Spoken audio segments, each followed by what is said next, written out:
Welcome to the Good Morning Education Show. Good morning, everyone. Thank you for joining today. My name is Roti Show, and we're excited to be here.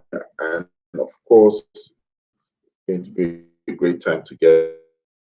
We always have the saying on the Good Morning Education Show, it's always a great morning on the Good Morning Education Show. My name is Roti Tile, and we're streaming from the city of Port Harcourt to Nigeria, to West Africa, to Africa, and the entire world. Ladies and gentlemen, we always welcome your comments, your questions, and we will be able to treat them as they come in. We want to acknowledge you. Also, please tell us your name, tell us your location, where you're streaming from, and where you're connecting from. Say something nice, give us a shout out so that we can recognize you. And of course, there's always a better blessing for you out there, especially for our first time callers or first timers, on the show. And please, of course, our regular tribe members want to appreciate you for always being a part of this. And we believe that all the time you make this show colorful and exciting. And we always get joined by different experts and analysts on the show who bring their voice to be heard, who add their flavor to the show, who add their perspective on the show. And today will not be different because we're going to be talking about something important and exciting today on the show. I believe you don't want to miss it. So if you know someone who should be joining, please make sure you tell them. And of course, we normally would like to encourage you to subscribe to the channel, subscribe to my YouTube channel, Rotimi Eitayo, and of course, like our videos, share our videos, and of course, tell other people as well. Every day, Monday to Friday, between the hours of 8 a.m. and 9 a.m. I would like to also encourage you to follow them because they have fantastic offers. They have fantastic information to share with you. And of course, just for professional connection, they are great people. I can tell you that. We have Follow, Falodun. We have Titi Adeosi, also known as Titi of Niger Kate. We have Okane for Ajay, that's who we call KK, One Woman Republic. We have Safety Chick, which is Chi Obidegu. We have Ebenezer Odetola Israel, which will go by the name Eben. We have Jude Ashedu, that's the tech prophet in our midst. And then, of course, um, we have Ifiok Ikiagu. Ifiok is a fantastic individual, early years practitioner. We have, of course, Rhoda Odigbo. Rhoda is also an exceptional person. She's a curricular theorist. All these people are available to you. Follow them. Look for them on YouTube. Look for them on Facebook. They are on Instagram. They are on Twitter. And I'm sure that by the time you connect with all of us, right, you will find an experience you will never forget. Of course, Grace Amoka is also a frequent analyst on the show, and you could also connect with her on all the social platforms as well. These people have fantastic offers for you. And without wasting much time, let me bring one of our analysts to the studio. Fee, good morning. How are you today? Good morning, Coach Rotimi. I'm very fine, thank you. Good morning, world. Good morning, Nigeria. Good morning to How, all our viewers.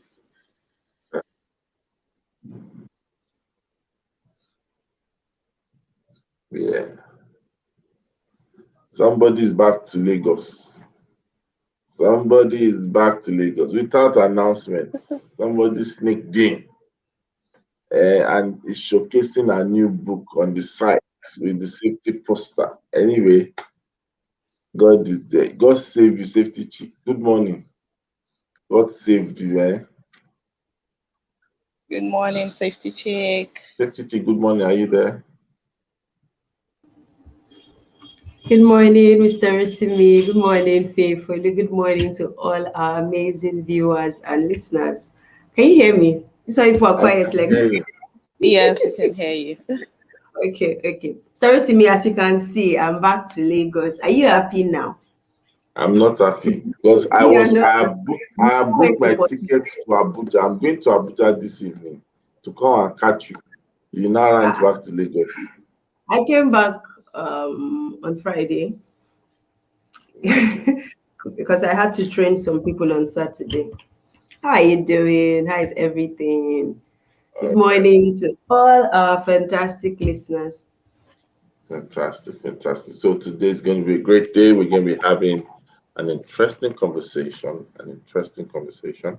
And of course, as we do on the show, what we normally do is we give opportunity to review some of the news within the world of education. We'll take maybe something small, and then from there, we'll continue our conversation. So, want to welcome everyone to the show, and we believe that it's going to be a great time this morning. Um, Before that, does anyone have any announcement or any particular thing they want to share?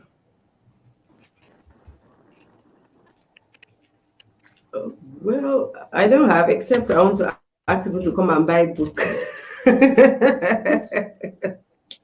Yes, speak about it. Speak about it. You can in 60 seconds.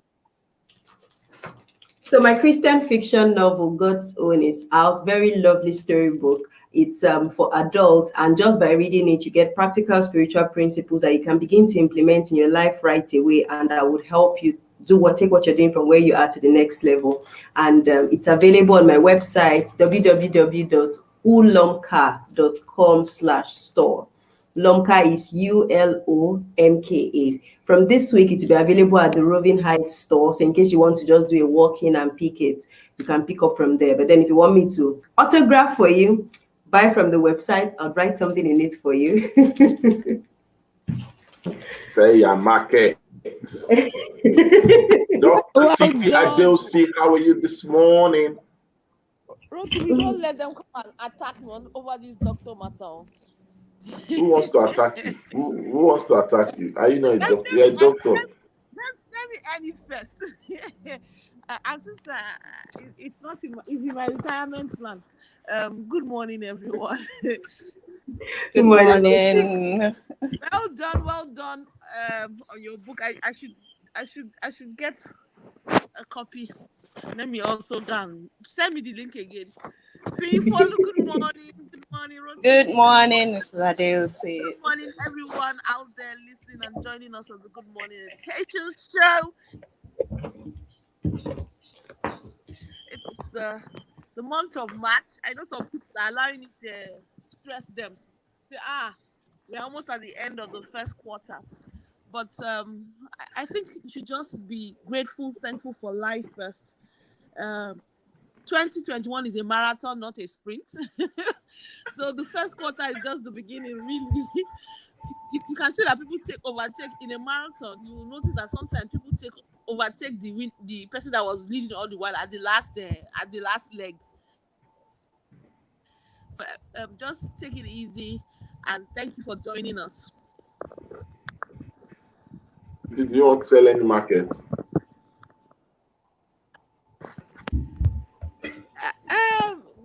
No market to sell today, Rotimi. Let's just The new NIMD. Don't worry, just calm down. When it's time, I shall be talking to you about. Oh my goodness.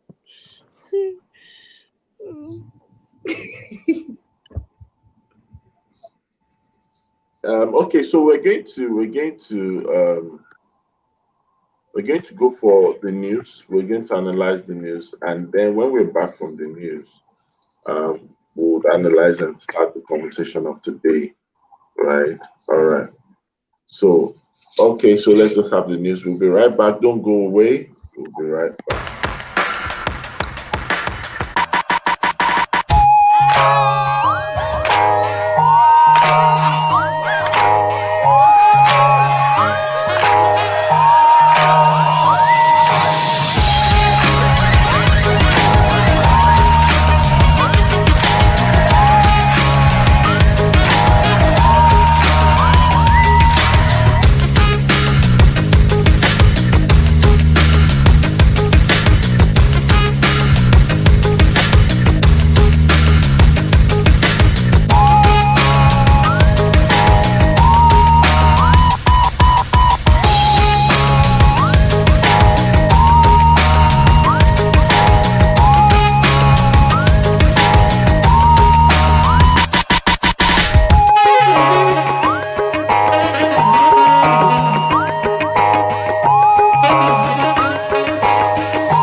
All right, welcome back. Welcome back. This is the Good Morning Education Show. We are live and we're direct, and today is another day, second day of March 2021, and we have Safety Chick in the building, showing our face bright and early. We have Follow all the way from Ibadan, and of course, we have Titi at Adeosi, planning to be a doctor very soon. All right, so what are our reviews on the news?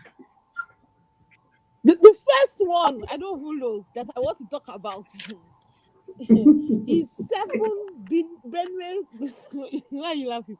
7 Benue schoolgirls sent home over spiritual attack. You know what? First of all, I don't know who to to attack first. Whether the person You that want wrote to the have your own article, attack? I don't know who to attack. The person that wrote the article, or the person that wrote the article, the online people that published it, or the school. I don't even know which of them to attack, because I'm amazed that this level of I don't want to call it level of ignorance is still prevailing in our system. So what was it? So the girls, they claim that the girls have a particular spiritual attack popular among the thieves, thief ethnic group, and that what typically happens is that the girls manifested symptoms of seizures and shrill cries, and I'm like, in the 21st century, please, you know, it's a bit of what we talked about yesterday when we were talking about depression and anxiety and the need for parents and educators to be educated on certain things. There are cases of people that have epilepsy and the symptoms that manifest.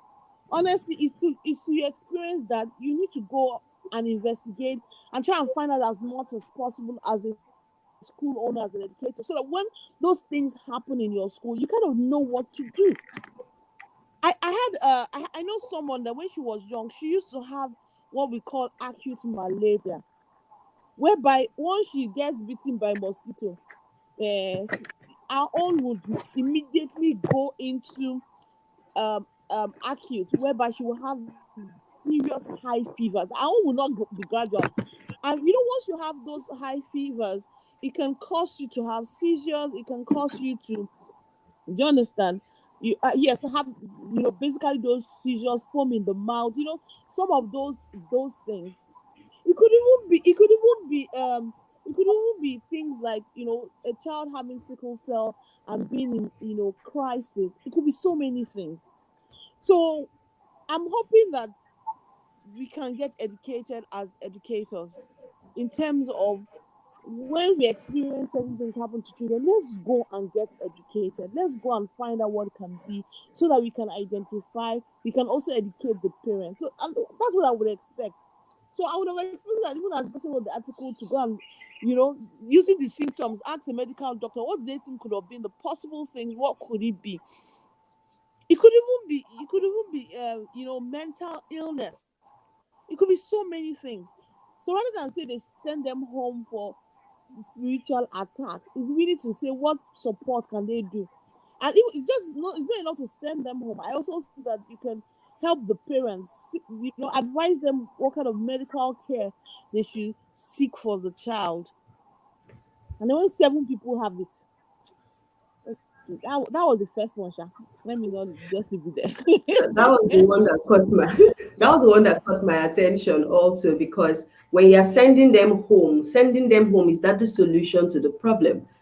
Because if many times when parents send their children to school, some of these parents are not as educated as the teachers and as the school owner. So sometimes them sending their children to school is to get something they do not have. So if, for example, we have illiterate parents in this situation, now you that you are supposed to know more, you are now sending them back home to do what? Who is now going to help to solve the problem? So I really support a lot of the things that you said, that there's supposed to actually be an investigation to even know if there is a medical condition that we are not even aware of, and then we're just trying to tie it to spirituality. We're not saying that maybe spiritual attacks are not impossible and they do not happen, but we're saying no, this is happening in an educational institution. We should think scientific first. What are the possible causes? What can be done? As opposed to just sending them back. Sending them back doesn't really solve the problem. So it really got my attention. Yeah, that news item got my attention too. I'm sure for obvious reasons. But I'm also thinking along the lines of, is it possible that there is an illness in the school that is causing this, that these seven girls are the first to manifest? Is this something that the school wants to find out what actually happened to them? Just like we have said, we need to find out what it is. What if other girls or other kids in the school begin to manifest the same symptoms that they have seen? Will the school close down over spiritual attack? It's actually something that they should be looking into and trying to find out what happened with the seven girls. Is it something that the entire school should, do they need to call in health officials? Maybe for some kind of, See, I want to make you laugh, eh? Do you understand? You see, it could only be okay, one person. When I was in secondary school, that was the first time I heard about a lot of illnesses. And I now found that those people that had those illnesses could get away with a lot of things. So Hmm. I remember mm, when I went somewhere, I'd never heard of asthma. I'd never heard of, till I went to secondary school. That's how one senior now called me to do one, when to send me on work. That's how I lied to her that I'm asthmatic. Not that I knew. Do you understand? yeah. So the reason I'm saying this is that when we are in school, we can be mysterious. So when you Mhm. say seven people, even me, I'm questioning because I know if they were about to kill me, as two people fell down, join them, and be going at it. Yeah, yes. So, Oh my goodness. so We I'm can't just, rule I'm that just saying, out. I'm just saying that when they say seven people, because you can imagine when they say they will send them home, and we all know those things. I say, well, I'm going Hmm. home. Don't worry, you I just also want to force go me to stay home. home. Yeah. Anyway, but Yes, students can actually to be more very seriously, mischievous. so they can't rule I that remember out. So even in my own secondary school, there was a junior that said whether they don't used to tap her on her head, or they don't used to send her to is it carry water or something very silly. Eventually, later on, after we all left school, I of course, classmates gist, like nothing like that about that. I beg, she didn't want all this extra punishment. Yeah. So I I'm can totally telling relate. you. Anyway, I think another interesting one is China outlaws corporal punishment and verbal abuse in school. In short, I was like, verbal abuse in school. Who is abusing who? But I hope it's not the teachers abusing the students. But Oh, I think it's Well, verbal abuse can be student to student, can be teacher to student. All this, your head is not correct. Are you stupid? And because you're trying to teach somebody something, you're now demeaning them in the process. I it think it's could a even be good student thing. to teacher in some Mm, cases. I think Yes. it's even good. It's about time. I think when it comes to corporal punishment and all that, we've really moved as a world. There are other ways to discipline children, especially because when it comes to corporal punishment, my worry is that some people don't know how to. Create They balance. don't know how to kill ants. They don't know how to kill ants with a small. They want to use hammer, and that's not the idea of discipline. Discipline is to correct. And there's so many ways to do that. So I think that's that's good. We have Grace joining us. Hello, Grace. Rotimi, where are you Hi, hiding? Hi, Grace. Grace. Good Grace, morning, everyone. It's so good Good to be here. morning. Good Go morning. with Good them. morning. Yay. Good Flesh. morning. this is Grace I'm, It's Amber's so week. I'm looking fat. Hello. Rosa, this swagnificent. It's a fat. We're going fat. That's what it is. You What guys, always be has real. swag. Be real. He came body, as they say, name body. It's a full house. Good A full morning. house. My Good dear. morning. Ifyok, Hey, How good Nice morning, for welcome. us, brother. Good morning. When I Wow, joined in, it's I a just full saw the, I house. just, yeah, when I joined in, I saw that flash of the China outlawing, is that correct English? The corporal yes, punishment. English. Corporal punishment. I was so excited because, usually people, um, sort of like if you want to do an analysis of Nigerian from a contextual, cultural point of view, it's always good to use Asia. You are better comparing context with Africa and Asia because in the case of China, the whole number of people living under poverty lines, and the respect for tradition, the what else? The strict approach to education, and just a bit of some dogmatic things, and then to see again China leading in changing policies, reforms, and of course what you can see is from the example of the number of millionaires in China now with that goal that they achieved. It's great to see them even also leading in on this because historically China has also had this issue with corporal punishment and all of that, and they're every day reviewing their education policies. So we're excited to see that that's a good example that we from them again. A country that also has children trying suffering from suicidal habits. We're seeing it in South Korea as well, and all those a couple of parts of South Korea, not really everywhere. So it's good. It's just generally good. So I'm looking forward to us. I mean, I know we do have it in Lagos State, and these things are very nice on paper, sometimes not always necessarily implemented. So I'm glad to see that there is an example and there's clear guideline on what that's supposed to be because policies are meant to guide people. And then if the whole goal is how do I get the child to come to school and feel like school is away from home, another home away from home. So I think that's what we educators, need to wrap our heads around. Like corporal punishment is bad and does no good for any child. It is bad historically and doesn't do anything good for any child. Doesn't help in academic progress, doesn't help emotional progress, doesn't help basically in anything. So I'm glad about that. And I want us to champion that movement as well as much as possible. fantastic. So let's look at the other news. We have NYC laments inadequate funding for Sahid program.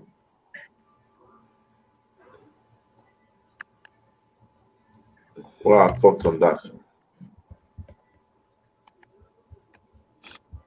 Honestly, I didn't even know NYC had empowerment program because the Sahid program is skills acquisition entrepreneurship development program. Um, I think for me everything has funding problem. So is how can we be more education funding problem. Everything has funding problem. And what it should drive us to is creativity. So it's for them to say how can they be more creative, how can they make it more how can they go and market more corporate, how can they also look for crazy ways to create funds. That's really what it is though. 2020 coming into it, a lot of things will change, but it's also a bit of telling the success stories that help some of these things. So what are the success stories they had in the past? What are the people that they can follow through, and then that encourages people to know that okay, yeah, we can still get to this. Let them move beyond looking at local investors, so to speak, and local funding. So it's a lot of things, but we need help in that area. We need help in funding in every area. That's where I look at it though. We need help every in funding. I mean, you don't need help in funding, brother. Safety chick. Oh my goodness. Okay, so I think that will bring us to the conversation of today, which is sports and extracurricular activities in the pandemic period. We know that So many things have changed due to the restructuring of the school calendar, the social distancing rule, the policy on safeguarding children who are coming back to physical school, and all that. So I want us to really explore this conversation, especially when it has to do with extracurricular activities. Some schools are totally shutting down. Some schools are still thinking about it, but I want to find out what your thoughts are. Um, so let me start with Rhoda because I know that this is a live wire for Rhoda. So Rhoda, the topic is actually clear. Sports and extracurricular activities, they are part of the learning experience, the learning experience in the schools, right? What's your take, especially within this period? How has it been? What have you found out? And then for those who totally don't want trouble, some people have just said, you know what, put it on hold, drop it, cancel it, shove it aside. You know, what's your thoughts about that? I mean, I agree with putting it on hold in the sense that it can be tough to create a policy or a regulation in a pandemic that is loose, that is loose enough for, I'm trying to put my thoughts together, is loose for people to comply. What I mean by that is, for instance, let's say there was nothing, no specificity on English, on co-curricular sporting activities in this period. And people were just basically likely told, oh, just, make sure that you're observing social distancing whilst that is going on. Chances are really high that people would just go ahead and do their co-curricular activities without observing. I mean, we can see it. We don't wear their masks, we wearing buses, people just generally look. Even I am not about the mask life, so I get it. I get it. So it's easy. It's difficult to implement, when you leave it as a loose policy, but having it as a strong policy to ban it or to cancel it for this period until there's clear direction from the government on where we're going to go with respect to, or where our statistics is showing us with respect to, the infection, the transmission, the infection rates of COVID-19, or where basically we are. But I think generally, it's also in the world of creativity, being very creative by schools and in seeing those facilities as makes it doable. For instance, a lot of schools are approved don't have big open spaces, for sports and extracurricular activities to happen. Even the FIFAs of this world that we're watching. I mean, Rotimi, I don't know if you follow football quite strictly, but my son does, and when I see him and I flash through the screen and I see, the field is empty. The footballers themselves get tested every time because it's a contact sport. And so we're talking about contact sports and non-contact sports. So maybe maybe the policies might be better if there was a clear guidance of what sort of non-contact sports and extracurricular activities could have happened in a period like this. So I agree that it's a sensitive place when government hasn't clearly declared that, oh, COVID is over. So it's, for me, non-contact versus contact is where I would have been hope, because I do know that there are sports. It's hard to find sports that are extracurricular activities that are non-contact, and that you have resources for, or that you won't have resource constraints for to be creative on. So those are my thoughts, really. Okay, so I'll just write on what Dr. Rhoda has said. Okay, so according to more research that is, because the thing about the pandemic is that as we go, information keeps evolving, So initially the plan was, okay, no, we shouldn't even have any sports at all because there will be contact, and again, this is a pandemic where we're trying to reduce as much contact as possible. But then seeing that sports, extracurricular activities is really so important for development of children. In fact, children who have felt like they had withdrawal symptoms from their friends, having to engage in sports sort of brought back the feeling of closeness, the feeling of family, and made them look more happy. So one of the things that is currently being proposed by an associate professor from Harvard is that the shared surfaces is not necessarily the problem, it's shared air. So if shared air is the problem, then our goal should be looking at how can we ensure that when we are together, when sport is happening, we're not breathing each other's air. Now that means that, okay, so we need to ensure that we're putting on masks.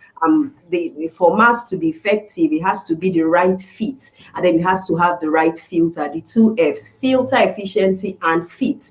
It's so important. Then, of course, ventilation in the environment. So this, because again, we're talking about particles, right? So, if we remember the efficient movement of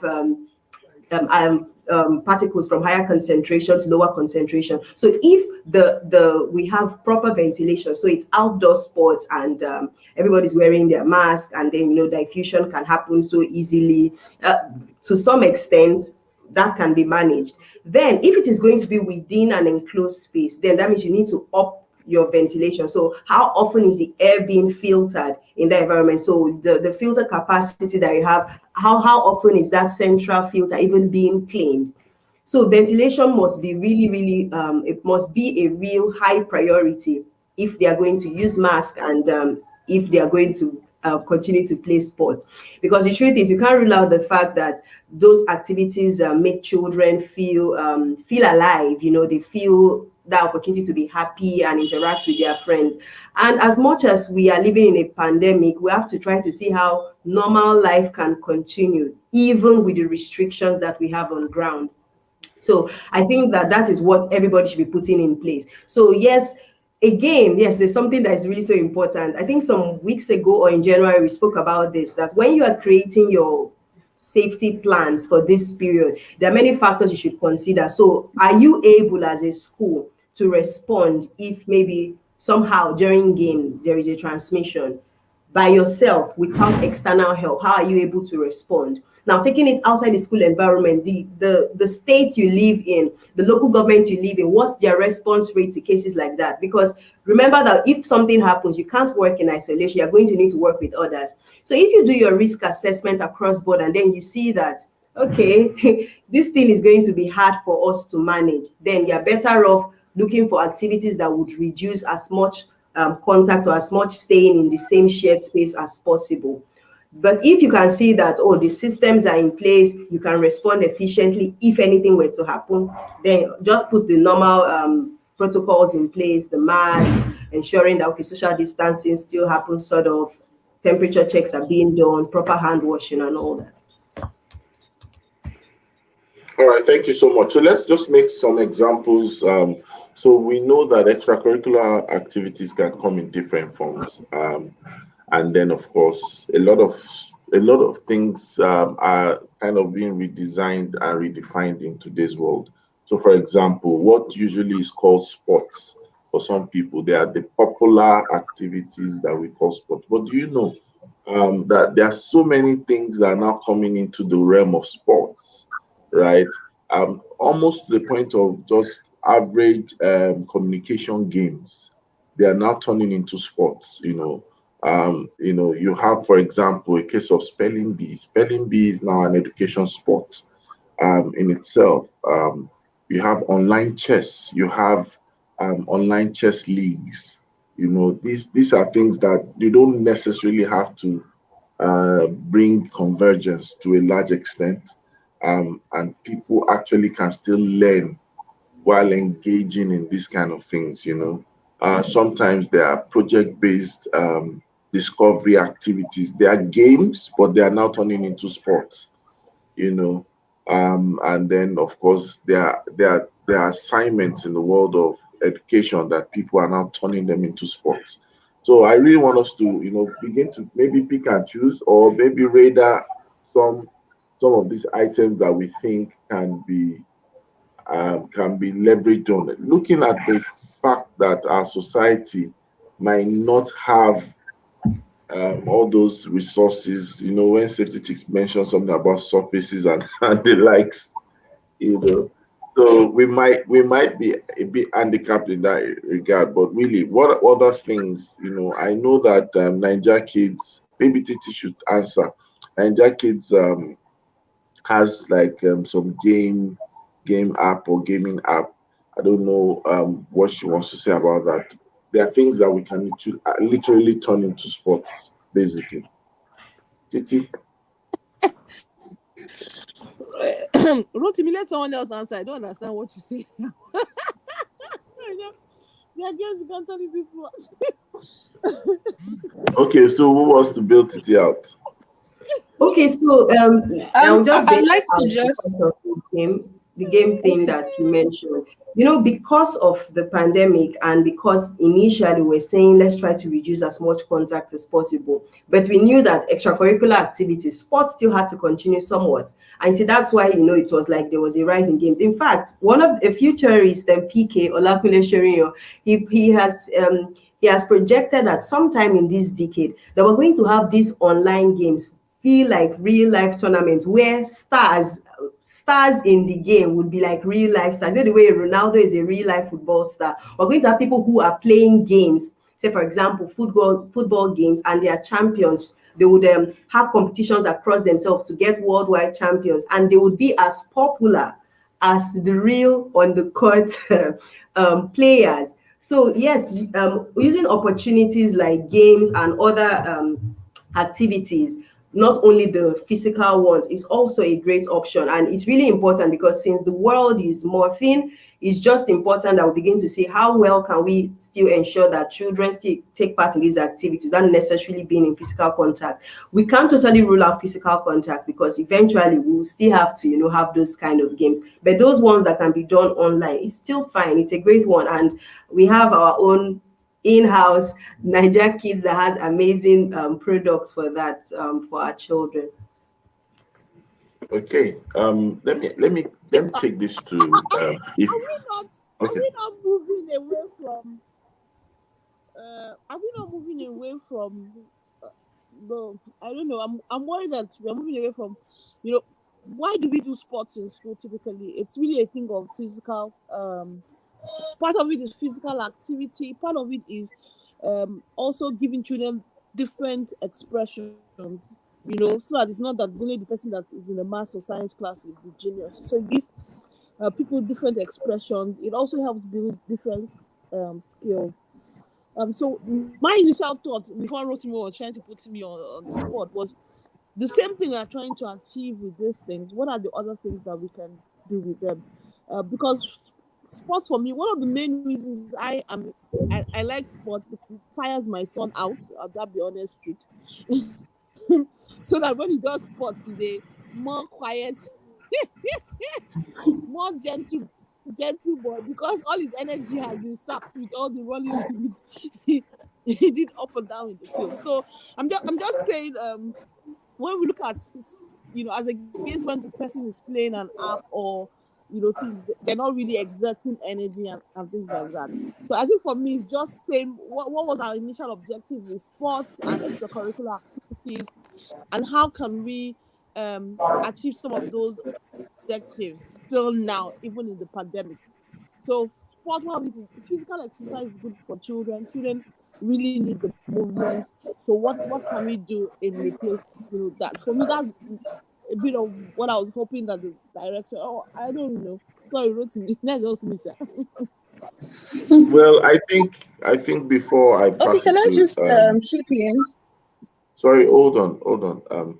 So what we're trying to do is we're trying to talk about it, but we're also trying to integrate and infuse because I believe that of course most people out there would know the definition of sports and extracurricular activities, but especially based on some of the conversations that I've had with some people in recent times, um, the challenge of going to school is almost like a physical obligation now, especially those who are not having the online leverage, right? But then schools are now like a shadow of what they used to be. It's almost like a ghost town, and everything is text, text, text. Especially for some zones in Nigeria. Do you know that there's a part? I'm not going to mention name, but there's a particular part of the that they just went on break for first term. They're just on first term break, and second term is going to resume next week. So once second term resumes next week, then you now start your second term into into whatever. So many people, apart from the social distance thing, have this calendar rush and they are racing towards a timeline. For some of them, they are lamenting that look, WAEC is not changing timetable. So while others are entering into third term in April, they are going to be in second term in April, you know. So those are the things that sometimes will spring up into that. So I'd like to hear Grace and maybe I think if you've raised their hands, so Grace, you can continue. Okay, thank you very much. I really love Safety Chick's contributions towards this.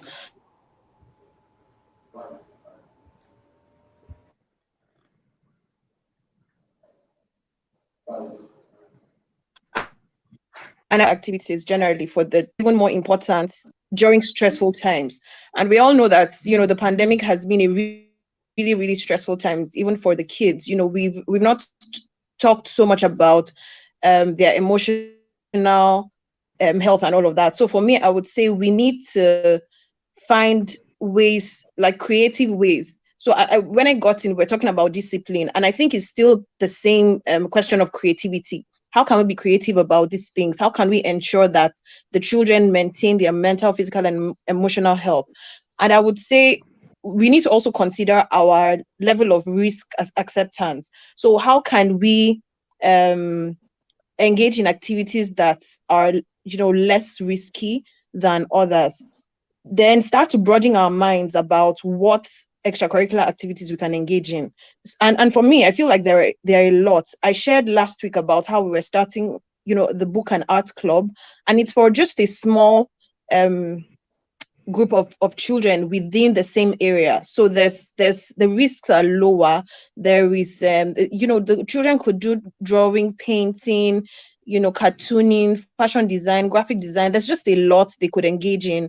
And then we could also now explore solo sport activities like golf, and I don't know so many of them, but we could just think in that direction, such that we're sure that we're still raising whole, children that are whole, and Okay. they're able to distress as much as possible. Thank you. Thank you very much. If you were trying to say something. Okay, sorry, there's just a lot of distraction around me. So, can you put me right back on track? We're talking about the examples of extracurricular activity we can do, right? At Yep. home. Okay. Well, I think for me, even though extracurricular activities have been, cancelled a whole lot. There's so much that children can do. There's so much that individuals can do. Um, so I'm looking at baking. So extracurricular activities is anything extra, and that's just what it is. So it could be anything from music to painting to anything that takes. I feel that it's anything that takes your mind away from um, the regularized learning, anything that helps you build the extra skills of teamwork, dedication, communication, that takes your mind away from anything that keeps you anxious. Yesterday we talked about anxiety. So I feel like engaging in anything at all that takes your mind away from that place of anxiety and puts you in the place where you are refreshed and you are able to think well for yourself. So uh, it would help if we're focusing it on children or on adults. So maybe you can help me there. I can do that to see how for adults or for children, what would constitute a an extracurricular activity. So if you say for children, for example, we need to say what is it that the children need, what's the particular need of the child at that time. Does the child needs to get up and get active? Does the child need activities that will help or promote his or her critical thinking skills? So I think that will guide your decision as a parent or as an educator as to what activities to plan for your child. and also considering the health and safety guidelines. You need to be able to look at, um, carrying the children along or carrying your child along. You need to think, what are the safety procedures you need to put in place? And that will also guide your choice of extracurricular activity. Now, another thing is the schedule. What schedule are you running in your house or at or in the school? Carve out the dedicated time during that schedule, and that will help you define or decide what extracurricular activities to add into your schedule. Thank you very much. I thought you were going to give us some more practical examples, but let's ask Well, me. okay. Let's ask Okay. me. What are your So thoughts? yeah, thinking about student learning and extracurricular activities plus sports is something that we can't take away from the curriculum. It's needed for all-round development. But I think we schools may be drawing up a blank when it comes to this regard because we're still thinking within the box. One thing that COVID has shoved in our faces is the fact that we need to be more creative. We need to be more innovative with our routines and with the way we have been doing things. So I'm thinking, okay, instead of having all of the kids out at the same time for an extracurricular activity, can we batch them and have sizable numbers go out for sporting activities? It doesn't have to be the same timetable that we have been running, so can we have a very sizable number of them go out? And we can even still have things like relay races happening without an actual exchange of batons. We have the children specify, okay, once you get to this sport, the next person takes over from that sport without them actually having to physically exchange batons. We can still have some of the sports not being non-contact, but then we still have them having the kids exert themselves, having them think, because honestly, for some of these kids, they're in school. Part of the things that keeps them in school is the sports that they're into, and having that out of it they may just zone out. Even within the classroom, the way the seats are spaced, we can still have the kids take part in extracurricular activities.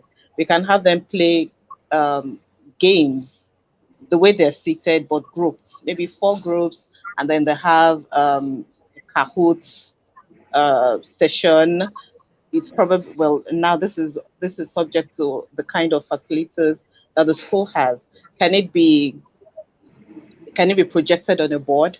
I know before COVID, those are part of the games that we played in my class when I was teaching. We would have group games and projected on the board, and then the group decides on their answers, and we're seeing it together. They're still excited. Probably it was raining and we couldn't have the kids out to do their physical activities. So we just need to be creative.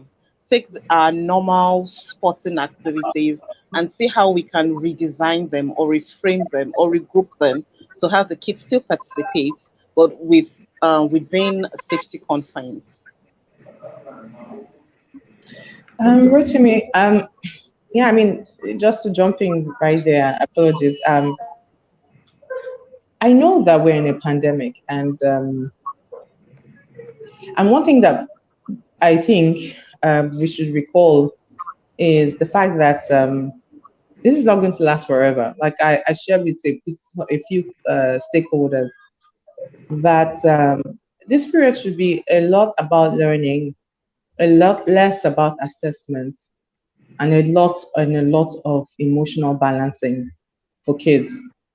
Um, yes, a lot of physical activities. I mean, sports is honestly sports and extracurricular are not essentially the same thing.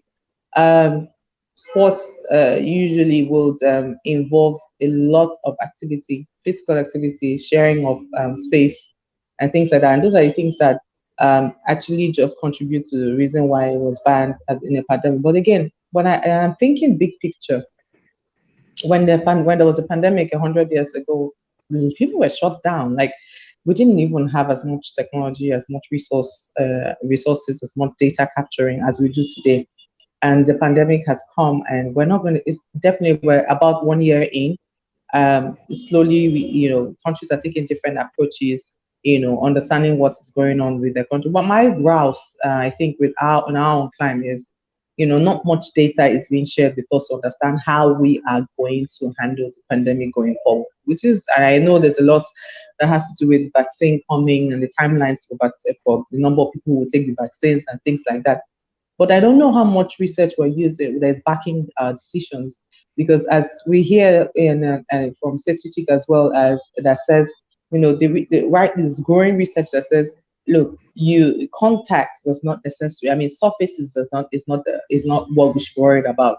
And in sometimes it says wear 3 masks, to give you maximum protection. I don't know if you have seen some videos that memes that ask a series of questions. If you take the vaccine, does it do this? Does it make you not die? Does it this? And there's answers that are still not very clear. That if you were to take the vaccine, you will not have COVID-19. If you take, there's a couple of things. So I think for me, it's like at the end of the day, this is not going to last forever. We're going to go through a period of pandemic, and it's going to end. I think we can be creative about activities that children do. They don't necessarily need to share. Like Rosemi was give a great example of a spelling bee competition being a sporting activity, a form of extracurricular activity. And the fact that children can actually move, I think it's movement that we're thinking of, the body movement, the movement of the body and the mind. And then things that they away from, getting them quizzed, getting them assessed, getting them doing mathematics and English and all of those kinds of things. So I think, the energies are required and competitions, any kind of competition actually does a lot to the brain. You hear kids screaming, yeah, this group won, that group won. It's all competition. So it's us, thinking about it in that way and coming up with a solution for non-contact sports, and then extracurricular activities creatively that helps us to curb the spread. But again, children, even though they've been called super spreaders, there's also some kind of evidence that is saying school openings does not essentially increase COVID-19. So I don't know how much data is informing our decisions here, and I wish that we were doing more in this climate in our country to make sure that children have a full school experience. But again, even if they don't, this will not last forever. And so it's less about overworking them to do everything in education, everything in the school. The children should know now that this is a pandemic, and that should be enough to keep them protected and keep them. I think the key word for me is fun while school is happening, and whatever we can do to ensure that they have fun is good. Please let me write on what brother has just said. Whisper to me, please.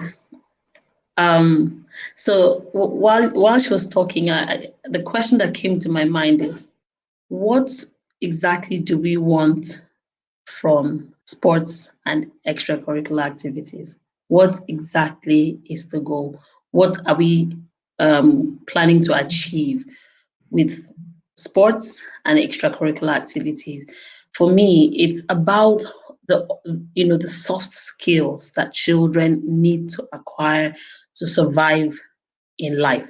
Don't forget, we are all, we're all on lockdown, but then after now, we're going to go back into real life. We're going to go back into the society. Have the children developed some skills that would help them survive better coming from a pandemic? So skills like becoming a better team player, nurturing your creativity, all those, activities that enhance your abilities, identifying your strength, so for me, it's about the soft skills. What soft skills are they taking away from the extracurricular activities? Yes, okay, we need to get physical, we need to get active. Yes, every single extracurricular activity has to have a goal, apart from just engaging your mind. I think for me, the goal with this, with extracurricular activity and sports, is to have and help keep your mental faculties in place. And this is what we need right now, both adults and children.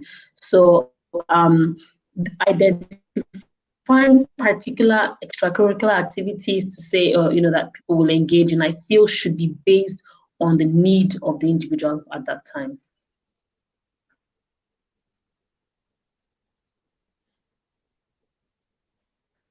Hello. Y- Yeah, we can Am hear I you. I speaking? mean, yeah, Okay. yeah. Don't worry, we heard you. I think Rotimi is trying Okay. to log back in, and I'm curious, because I think my thoughts that were around, let a lot about learning, making sure we're closing gaps where possible. I think it's a creative time to get pay attention to children who have struggled over time, and then moving forward the agenda around making sure that kids feel that they're all carried along in a period like this, a pandemic, where there's been a lot of stress on families. Children are feeling the stress from their parents, and school should be a place of succor right now.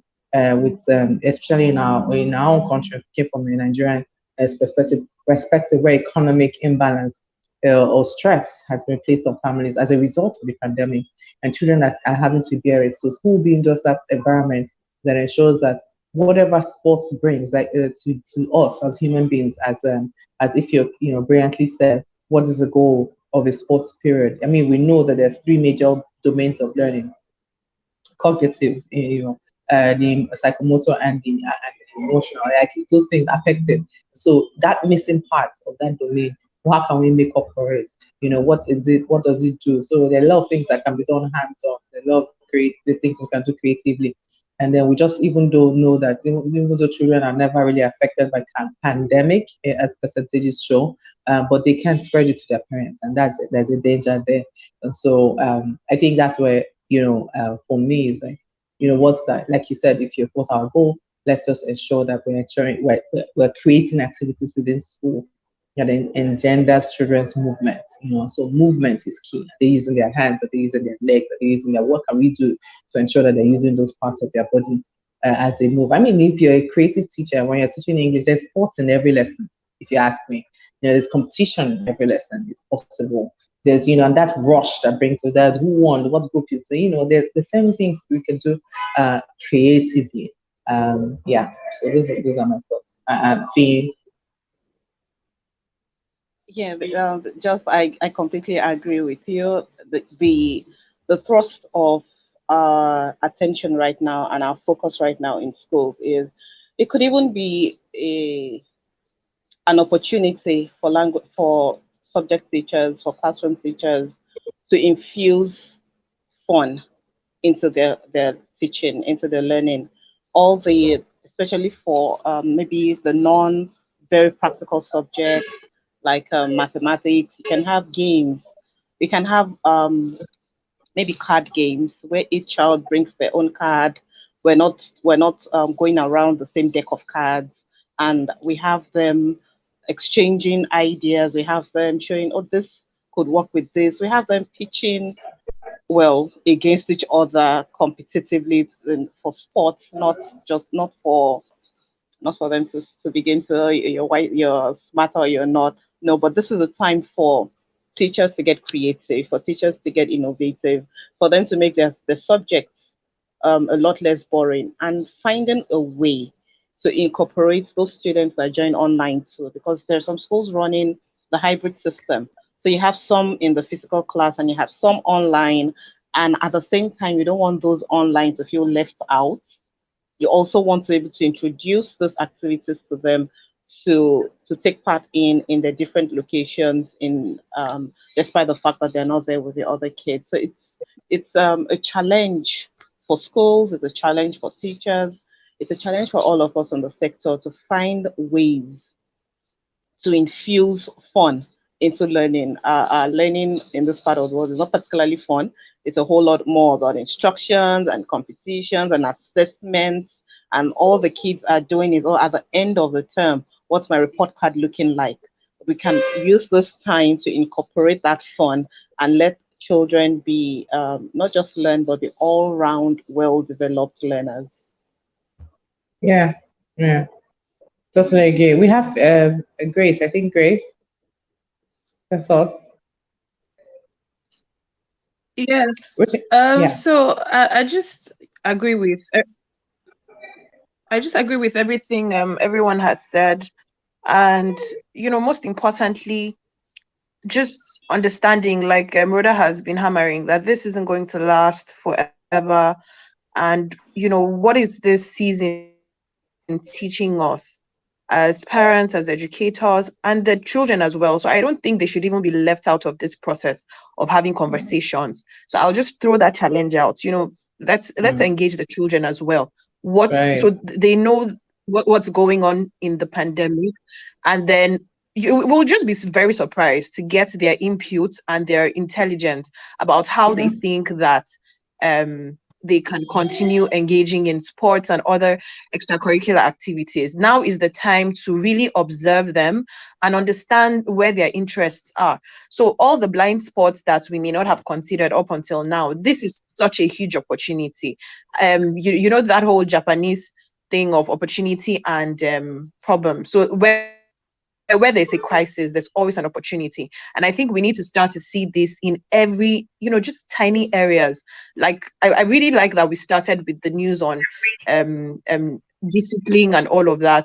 What are the creative ways we could, make sure these children grow up the way that they would be useful members of society, and then applying that to every little area. So my take on this is, let's involve the children as well to hear what they will have to I, say. I Thank am you. so glad that Yes, you mentioned yes, this because yes. it's something that was a blind spot in all of this conversation. So we overplan for kids and forget that while we're planning that their student, something we call student voice is key.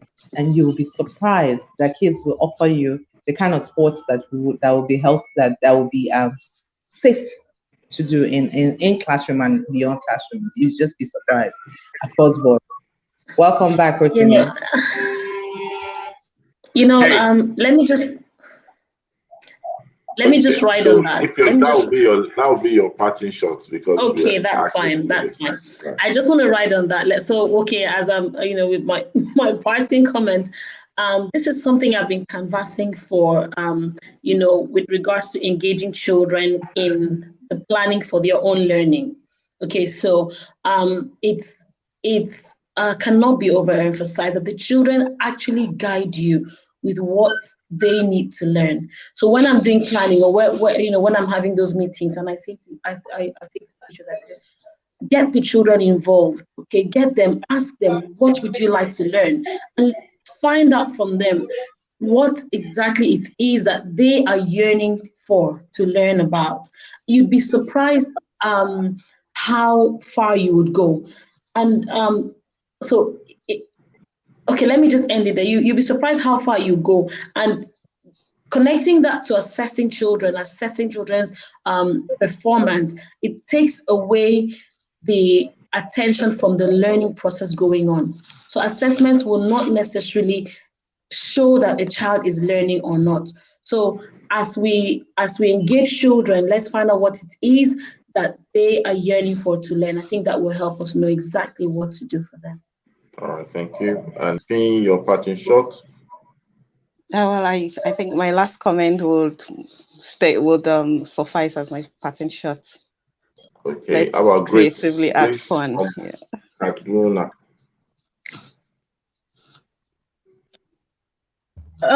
Yeah, so let's just keep discovering and rediscovering ourselves and the amazing children that we work with.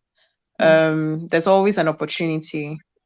So yeah, thank you and good morning, everyone. And of course, Rhoda.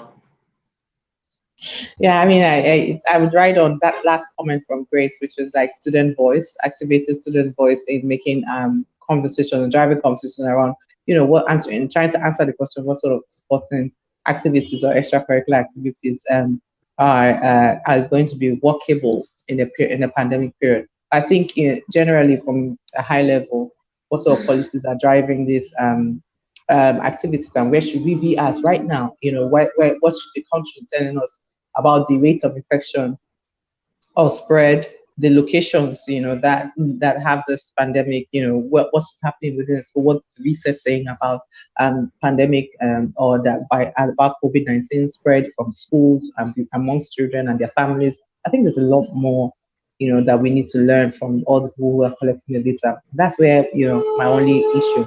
I think let's just be creative. Rotimi was, I spot on when he said spelling bee is a competition, and it can be considered as one of an activity that can be activated at this time as extracurricular and still make children have fun. Yeah, that's in short. All right, thank you so much. And that's all we're afraid we'll be able to take today. Sorry about the network challenges. Thank you to Titi. Thank you to Safety Chick. Thank you to Ifyo, all the way from UAE. Thank you to Fee, all the way from Ibadan. Thank you to Grace, all the way from Kaduna. And of course, the one and only curricular theorist, inclusive inclusion advocate, Dr. Rhoda Odigo. And of course, you know how we sign off today. We sign off with our usual statement, which is, ladies, It's always a good morning on Always the a Good good Morning morning It's on the always a Good good Morning morning on the Good Education Morning Show. Education Show. thank you so